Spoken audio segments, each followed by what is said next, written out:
सम्राट चौधरी जी deputy CM बने। बड़ी खुशी है कि ये डिप्टी सीएम बने। इनका बयान हमने देखा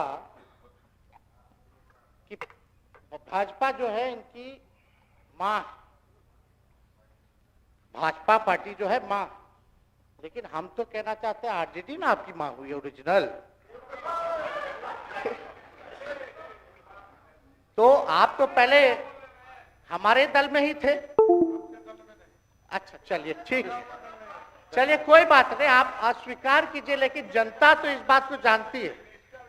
हमें खुशी है कि साथ में दो डिप्टी सीएम बने और विजय सिन्हा जी भी डिप्टी सीएम बने। स्पीकर पद पे भी रह लिए, नेता विरोधी दल भी रह लिए और डिप्टी सीएम भी रह लिए। इन्होंने भी इतिहास रच दिया, एक टर्म में 3-3 पद इन्होंने भी पा लिया। तो ये आप सोचे थे कि नहीं विजय बाबू? अरे आपके दिमाग में आया था कि आप एक टर्म में स्पीकर भी, डिप्टी सीएम भी और नेता विरोधी दल भी आप बन गए। तो इसके लिए आप तीनों लोगों को विशेष तौर पे हम बधाई देना चाहते हैं। अपना मानते हैं, अपने गार्जियन मानते हैं और आप लोग भगवान राम की चर्चा करते हैं। हम आप सबके मन में तो राम है ही, शांति, लेकिन एक बात समझना पड़ेगा, हम तो नीतीश जी को एक दशरथ जो पिता है उनके रूप में वैसा गार्जियन मानते हैं कि भाई कई बार जो है इन्होंने कई बार आप लोगों के सामने भी बोला अब तो यही करेगा, यही आगे बढ़ेगा। तो चलिए नौजवान लोग ना आगे बढ़ेगा, आगे काम करेगा, लेकिन कई बार मजबूरियां रही होंगी इनकी, जैसे दशरथ की मजबूरी थी, राजा दशरथ की, कि राम को जो है वनवास जो है भेज दिया गया। लेकिन उस बात को हम मानते हैं कि हम वनवास नहीं आए हैं, बल्कि हमको इन्होंने भेजा है जनता के बीच उनके सुख और दुख के भागीदार बनने से दूर किए। वो भी क्या मजबूरियां रही हमको नहीं पता, ना आपको पता, किसी को नहीं पता क्या मजबूरियां रही। लेकिन इन्होंने जब पहली बार जब दूर किया तो एक ही बात निकल के आया। क्या बात निकल के आया कि आप जो है एक्सप्लेन कर दीजिए, आपके ऊपर जो है मुकदमा है, केस है। जब दोबारा जब इन्होंने अपनाने का काम किया तो इन्होंने कहा कि सब बीजेपी वाला सब फंसाने का काम करता है, ईडी और सीबीआई लगा देने का काम करता है।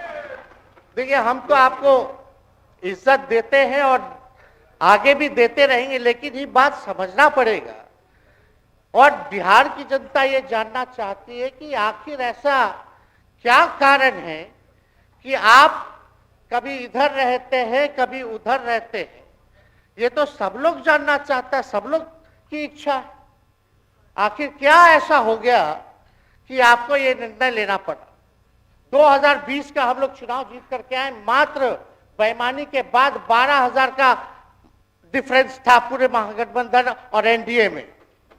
आप क्यों छोड़ के आए? आपने यही बोला था ना कि हम एनडीए इसीलिए छोड़ रहे हैं क्योंकि हमारे पार्टी को तोड़ा जा रहा है, हमारे विधायकों को प्रलोभन दिया जा रहा है।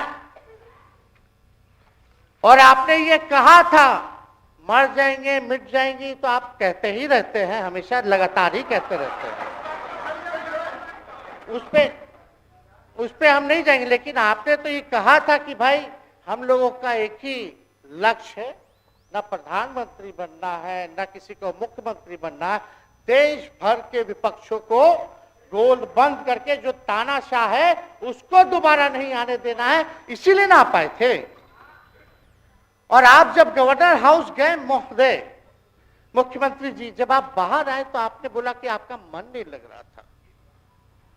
आपने ये बोला कि मन नहीं लग रहा था।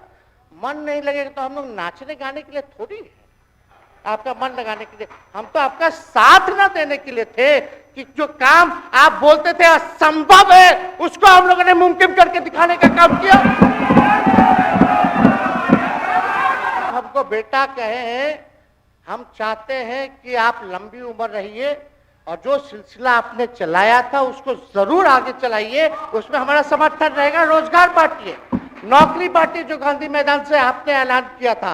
लेकिन केकई को भी पहचानिए, कौन कौन केकई बैठा हुआ है आपके पास। सम्राट चौधरी जी पगड़ी पहनते हैं, फालतू है पहनते हैं, उतारने का बात करते हैं। ये सब करो, फिल्म का शूटिंग चल रहा है महोदय। अब बांध लिए पगड़ी, चलो आओ मैदान में, अब खोलिएगा। अरे हम कोई गलत बात नहीं है, सुन लो यार। नवीन जी सुनिए ना, पथ निर्माण मिल जाए बहुत कृपा होगी, आप आगे काम कीजिएगा। बैठिए ना, बढ़ जाइए, बोलो सदास, बढ़ जाइए, बोलने दीजिए। तो उपाध्यक्ष महोदय बोलने दीजिए, बैठिए, आप लोग शांति से बैठिए। आप जब बोलिएगा इधर से नहीं कोई बोलेगा, आप शांति से बनाए रखिए। हमें विश्वास है कि हमारे एक और चाचा विजेंद्र जी बैठे हैं यहाँ, हमको जरूर लगता कि इन्होंने जरूर सलाह दी होगी सम्राट चौधरी जी को पगड़ी उतार लो। दिए कि नहीं दिए? आप तो हमको सलाह देते थे, हमको पता है आपके मन में भी पीड़ा है, दर्द है, लेकिन आप एकदम अपने नेता के साथ जो निर्णय है उसी में लेते हैं। लेकिन नेता तो निर्णय लेते हैं, साथ देना चाहिए, लेकिन कभी कोई सलाह और एक स्टैंड भी लेना चाहिए कि कोई गलत निर्णय ना हो।